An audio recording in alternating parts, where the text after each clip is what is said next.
Dave Rubin has decided to take what decidedly is the most boring, non-political book in existence and politicize it to become something about censorship. I don't know. Why don't we watch this exchange on Fox and Friends and see what he has to say about the AP style book? Watch. The AP style book recently has they tweeted out on Tuesday saying to use care when you're using the word riot. Opt for a milder word, maybe like unrest. They said that riot can have a negative racial connotation. And we remember a while back they said don't use illegal immigrant, use undocumented. What do you think about this recent advice? The alien. Well, I want to get this stylistically right.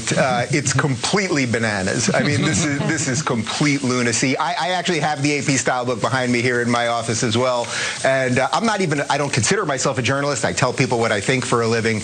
But this literally, and people often don't use the word literally correctly, this is literally George Orwell's 1984 newspeak, that we will change the meaning of words so that no one will ever be able to have a sensible conversation with anyone. We know what riots are. When you turn on the TV and you see some of the things I talked about earlier with Molotov cocktails and small businesses burning down and people assaulting people in their cars and blocking traffic and all of those things, those are riots. Why are they trying to change words? And they're trying to change words so that you can't calibrate. You won't be able to have a conversation with your neighbor because your language won't even be the same. And the more they can cut us off from each other, and this is by design, changing words, it starts with changing words, and next thing you know, you can't talk to other people, and you're paranoid, and the rest of it, and it's dangerous. This is really weird. These are the same people, by the way, who will tell you that violence is not violence, but somehow words are violence. It's all very confusing. Dave, by the way, when you look up riot in my book that was published in 1998, the word's not even in the book.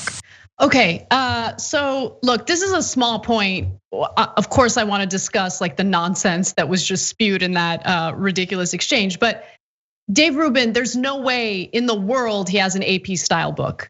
Look, I'm gonna keep it real. I have an AP style book, right? But I have an AP style book specifically because I teach journalism and I need to have it in order to do my job. If you're not writing for a print news source or platform, why would you randomly have the AP style book? The AP style book is specifically for print journalists who and for newsrooms to streamline the way their reporters write their reports. And what it also does, which is incredibly helpful, is it helps people understand the difference between words so you don't use words improperly. So for instance, here's an example.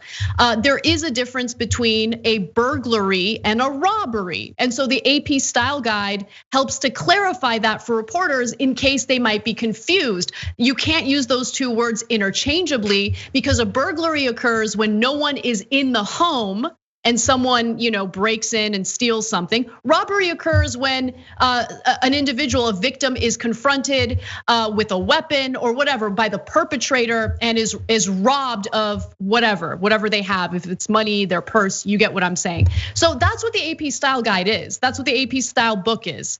And for them to turn this into some crazy politicized thing because it's simply clarifying the difference between a riot and a protest is ridiculous. It's literally 1984. No, it's not. And I don't know how much longer he can go on with this censorship grift, especially when half of his career is based on trying to censor people he disagrees with. But it's amazing that he gets any airtime. He just consistently sounds like an idiot. So, first of all, I'm pretty sure it's not literally 1984. I don't need the AP style guide to tell me that. Second of all, when you said it's the most boring book, I thought you were talking about Dave Rubin's book. Now, I mean, that was the most comical book, and you should read the reviews of it because it's amazing. Go ahead.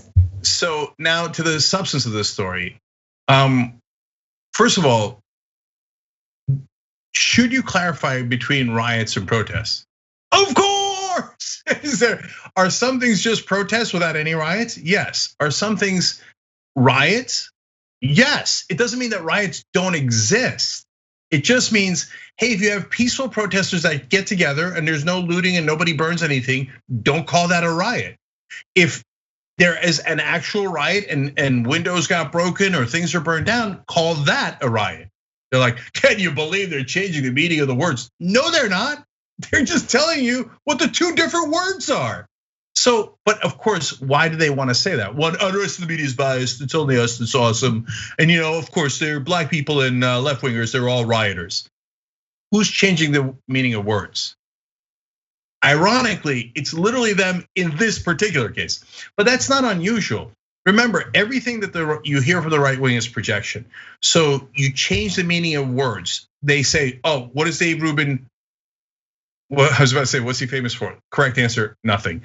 Second answer, for being part of the Young Turks and then turning into a conservative. Third answer, though, is, I'm for freedom of speech, freedom of speech. Are you in favor of those laws that block your speech against Israeli policy? Yeah, I mean, I don't want you to speak against Israel, but I'm for freedom of speech. Are you in favor of the laws that say it's okay to run over protesters if they're left wing? Yeah, I mean, I love those laws, but I mean, I'm for freedom of speech. Oh, it seems like you're kind of changing the meaning of that phrase. It's kind of funny how that works, but that's not all. You guys don't know all this. Collateral damage. That used to be innocent civilians who were killed. Now it's just collateral damage. It's just a little fender bender, right?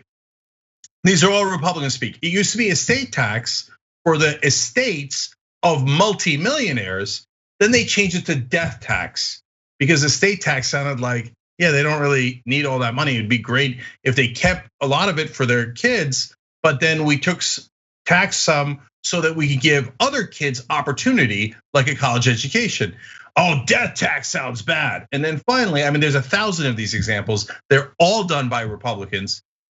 Torture isn't torture, it's enhanced interrogation.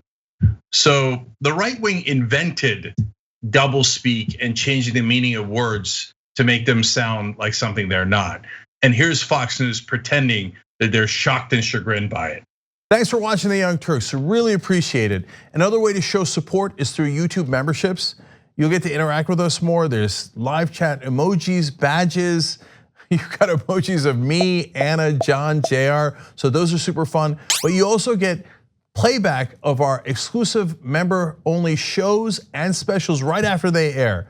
So all of that, all you gotta do is click that join button right underneath the video. Thank you.